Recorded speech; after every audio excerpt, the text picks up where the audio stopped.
My name is Brian Corrigan, and I'm co-founder of Yes Please More, an economic development platform for the creative economy. And I'm Samuel Shimmick, and I'm an artist and designer in town, and also co-founder of Yes Please More. Right now we're in the Denver Pavilions in a new space that we're constructing for our next pop-up store that we put together in different dead retail spaces around the Denver metro area to showcase local art design.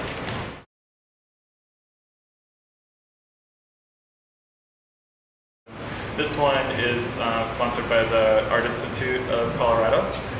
So we had an entire class, sustainable interior design class, design fixtures for us for this particular installation. And then we'll also be working with them on some other projects throughout the 3 to 4 months that we're open.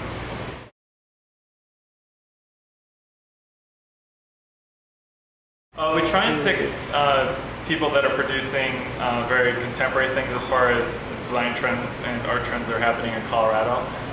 And then we also have a criteria of how sellable it is, how it fits within the current community that the store is located in. So in the past store we had a lot of DIY movement kinds of things, so recycled objects, jewelry and clothing, art pieces that kind of fit with the kind of modern influence that is fairly popular in Denver at the moment.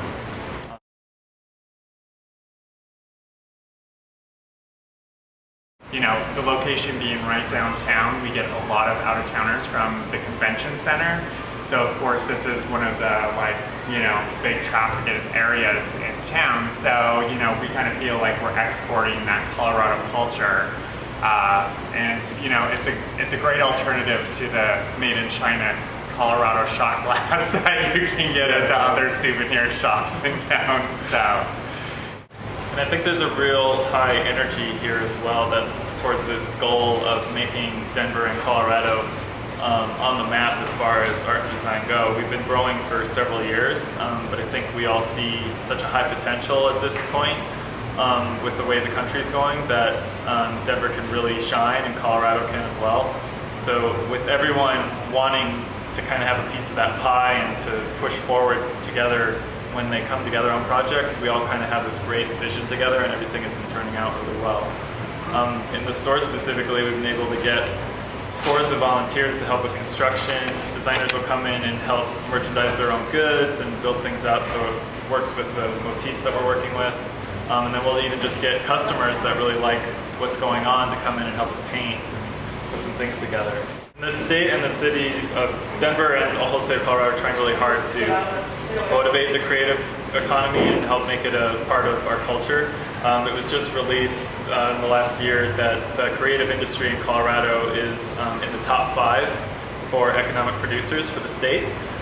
So to fortify that, the governor just signed into law 3 bills that help improve the creative economy here and are specifically driven to grow it.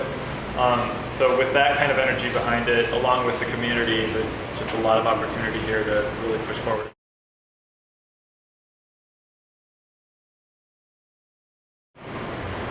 Now, trying to find its own, I guess, get its own voice.